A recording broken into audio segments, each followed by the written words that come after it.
आसंतु शुणिबा महापुरुष अच्युतानंद रचित श्री चंद्रकांति ब्रह्म सांकुली श्री गुरवे नम। प्रथम कल्प। नमस्ते अणाकार स्वामी परम गुरु अंतर्जामी प्रकृति परे तुम्भवास छपन कोटि घटे दृश्य काम आश्रिते मूढ़ नर पूजंती भूत प्रेत सुर भावना नाही निज वृत्ति भवसागरे धंदी होंती तु स्वामी सर्वभूते पुरी अनंत अव्यक्त बिहारी पदुगलुछि मकरंद परम शुद्ध ब्रह्म पाद से पादे मोते रख नेई शरण गली कर त्राही निर्गुण शून्यमय ज्ञान पुछिले ब्रह्मंक नंदन भूषंड कहिले प्रकाशी निष्काम निर्वेद अभ्यासी ब्रह्म परचे ब्रह्म पद मोतेजा कहिले गोविंद सुण हो रामचंद्र शिष्य सत्य अंते त्रेता प्रकाश से जुग समय उकते वशिष्ठ पितामह सुते दिग भ्रमण करी आसे भ्रमंती ब्रह्मचारी बेसे महोदधि दक्षिण तीरे मिलिले श्रीनीलकंदरे भेटिले प्रचंडर सुत होइछि सिद्धांग लक्षित दिशुची शुक्लांबर काये स्वर्ण स्वकांति प्रभा देहे बसिछि कल्प वृक्ष डाले महात्मा शक्ति मोहितले ब्रह्मानंदन ताहा देखी अश्रुपूरित बेनी आखि तत्व जानिबा एके मंत कि नाम काहार ए सुत एहांक ठारु शिक्षा नेई एत निष्काम सिद्ध देही हेमंत विचारी वशिष्ठ बोलंती आहे पक्षी श्रेष्ठ तुम हातमा सिद्ध अंगी तो भावे मोते कर संगी मोटे ब्रह्मार नंदन वशिष्ठ बोली मोर नाम एमहि भ्रमे श्रमे फुटी व्रत सहिते तीर्थे खटी अनेक तप आचरिली मु आत्मा संग न पाइली मन मो क्षणे नुहे स्थिर एथकु तो मने विचार शुणिन वशिष्ठ विनये भूषंड ऊर्ध्व मुखे चाहे नेत्रुलो तक जाए बही बोलंती वशिष्ठंकु चाही भूषंड बोलंती भोरुषि पारिबु टिकी ज्ञाने पसी से ब्रह्म ज्ञानर व्यवस्था मन भीतरे सबु कथा गुप्त भावे अच्छी रही से कथा न जानती केही तू जेबे पुछा कलु मोते थोकाए कही देवा तोते जेते ए तीर्थ व्रत तप क्रिया संभव मंत्र जप ए सर्व धर्म नुहे किछि संसार हिते वेद गच्छी संसार हिते वेद गच्छी जीवा शिवा स्वर्ग नर्क जात ना हुए काया शोक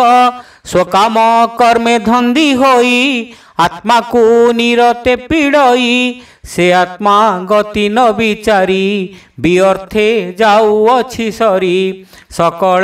कर्म करी नाश अकर्म पथे कले आस तेबे निश्चल हुए मन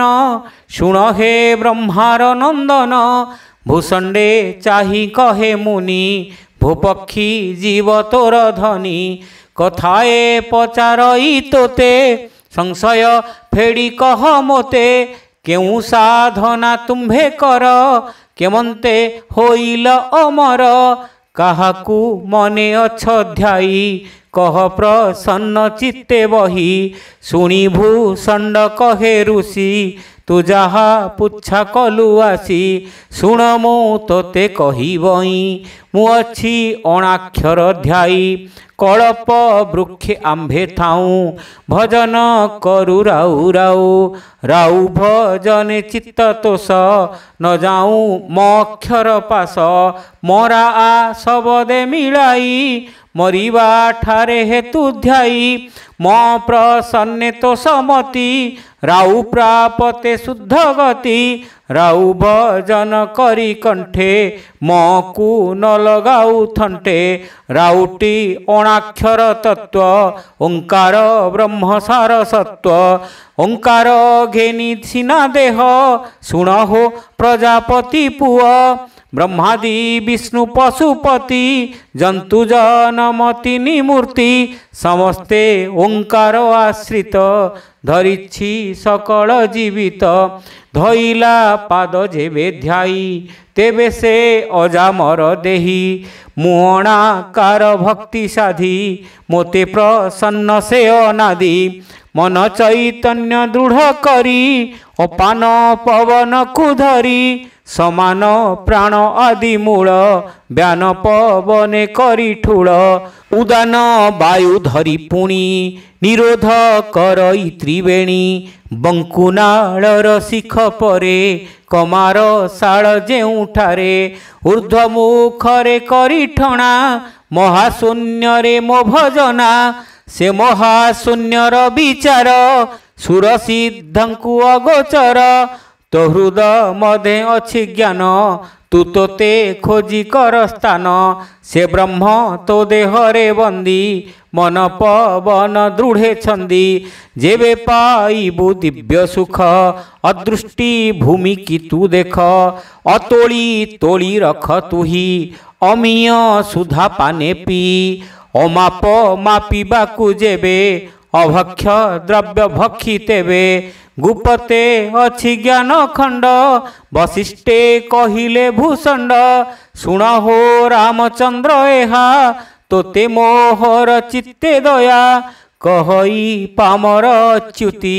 अभय ब्रह्मे थोई मति सुजने ब्रह्म उपदेश पाई कलुष कर नाश इति श्री ब्रह्म सांकुली वर्णने चंद्रकांति हेतु भूषण वशिष्ठ संपादे श्री गुरु शिष्य उपदेशे। श्रोता बंधु एठी शेष होला महापुरुष अच्युतानंद रचित चंद्रकांति ब्रह्म सांकुली। एही कविताटी आपण मानकु केमिति लागिला कमेंट करी निश्चित जणाइबे। चैनल रे नुआ होइथिले सब्सक्राइब करबा को भूलिबे नाही। रहिलो नमस्कार।